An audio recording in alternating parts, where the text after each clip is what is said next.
With the release of the Luna Ultra and the Osmo 4P, pocket cameras are on a totally different level. Personally, I've been wondering if I could replace my Sony ZVE1 with one of these two pocket cameras. So in this video, I'm going to try doing just that. On my main channel, a lot of what I cover are iPhone cases. I normally use about 3 or 4 different angles. The talking head shot that you're seeing now, a direct top down, another shot where the camera is pointing towards my hands here, but primarily I film against this wall behind me with a really direct light, showcasing the phone cases in my hand. So for reference, this is my usual talking head setup. For camera, I'm using the Sony ZVE1 shooting at S-Log3. My lens is a 16-35 f4 set to f4 and set at about 30mm. For audio, I'm using the DJI Mic Mini 2S. So now this is what my talking head setup looks like using the Luna Ultra and the Mic Pro. Now there's an obvious advantage here in that I don't need an external monitor. I can just use the detachable remote that comes on the Luna Ultra. To try and match the 30mm I use on my Sony camera, I'm zoomed into 1.4 on the main lens of the Luna Ultra. I'm shooting this in iLog at 200 ISO, which is just kind of my best guess looking at the color recovery on the screen, 24 frames a second and 50 for my shutter speed. Now here's what the talking head would look like using the DJI Osmo Pocket 4P. To try and closely match the 30mm of the Sony camera, we are at 1.4 zoom. Right now I'm shooting in D-Log. I have my ISO set to 800 because when I'm looking at the color recovery on the screen, it looks closer to what I would see on my Sony and the Luna Ultra. Similar to the Sony camera and the Luna Ultra, I have the white balance locked off to match my light, and for audio, I'm using the DJI Mic Mini 2S. Now with the frame tap remote of the 4P, I can start and stop recording,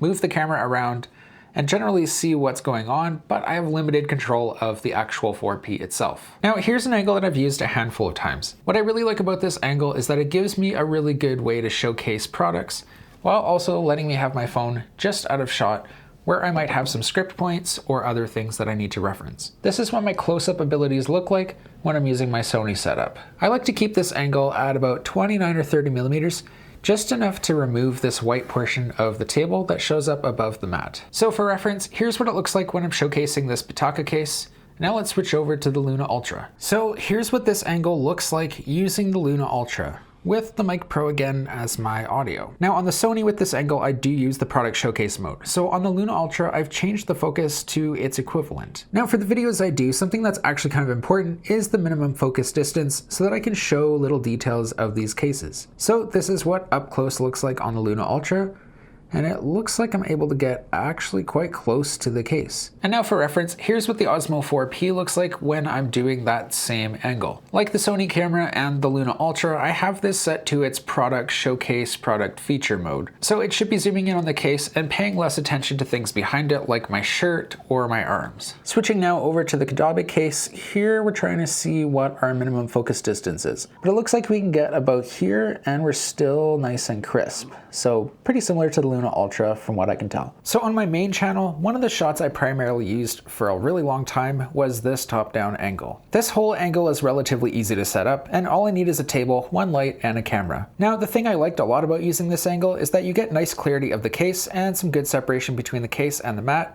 which just helps the footage look high quality. Now obviously the one thing I don't really love about doing this setup with a Sony camera like this is that this whole tripod is holding probably about $4,000 or $5,000 worth of gear. So when you're doing a setup like this, you really need to make sure that you're using some sort of weights so your entire camera rig doesn't come crashing down. So that's definitely an appealing aspect of using one of these two as your main camera, is that if your entire rig comes crashing down, you're looking at under $1,000 Canadian to replace your entire setup. And then this is a main angle for a long form video, just to see what that separation looks like between the case and the mat. Again, we are using that product showcase type of a mode, and the advantage here is that I can monitor myself using the remote of the Luna Ultra. Now what is super nice about the Luna Ultra and the Pocket 4P is that they do have a really close minimum focus distance.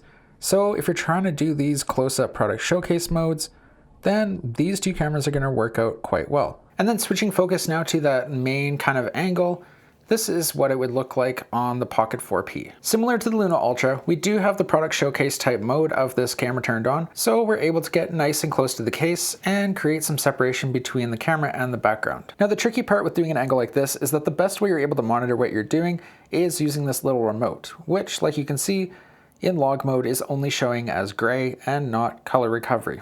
Hopefully there'll be some updates for this little remote in the future so that we can get some more functionality out of it. So starting off with my Sony setup, this is one of the main angles that I use in most of my videos. I like this because the lighting's dramatic, but it's also minimal and simple. I can move the case over here, put text next to it nice and easily, and the best part is that I can just shoot this anywhere there's a blank white wall. For focal range, I use 35mm and typically shoot this at f4 so that I can capture nice detail from the side, but also get a little bit of blur. What I'm going to do with the Luna Ultra and the 4P is use the telephoto lens so I can get the most background separation, and I'm just going to make the shot look as good as possible. Now this is what that setup looks like on the Luna Ultra. We're shooting this in iLog using the 3x telephoto lens, and as far as settings go, we're just trying to make things look as good as possible. Now this is what this angle looks like with the Pocket 4P. I'm using the 3x telephoto lens, shooting this at 400 ISO, and we're just trying to make this look as good as possible. When it comes to using pocket cameras, there are definitely some pros. One of the most obvious is that these are super portable. It's really easy to just throw this in a sling and carry it with you everywhere. When you're filming with either of these cameras out in public, it's way less noticeable compared to taking something like a full frame camera. I've had experiences where using a full frame camera out in public might be off limits in certain areas, but nobody really thinks twice when you bring in a pocket camera. And what some people might not really expect is that the image quality out of these two cameras rivals a mirrorless camera. Another advantage is great audio. Both of these have really good internal microphones, but they do also pair really seamlessly with their applicable wireless microphone. Another advantage of using pocket cameras is the size of the filters that you need to carry around with you. To give you some context, this is a variable ND filter for my Sony ZVE1. If you want ND filters for the Luna Ultra, then Insta360 sells this pack here, which has an ND4, ND16, and an ND64. This strength of ND will generally cover you for the majority of your shooting. You can also find ND filter sets like this one from Freewell, which go ND8, 16, 32, and 64.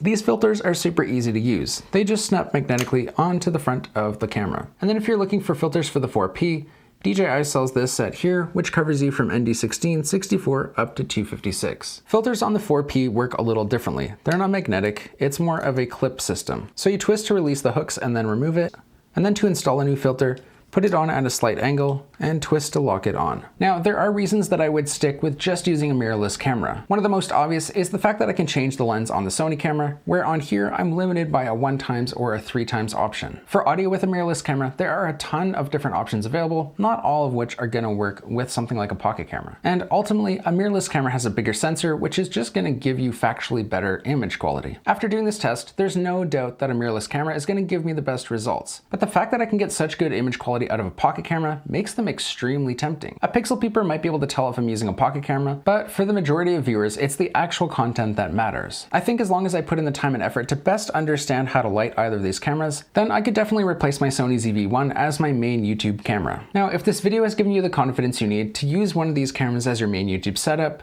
then I've put links down in the description if you want to pick one up for yourself. Thanks for taking time out of your day to watch this video. Consider subscribing, and I'll see you again.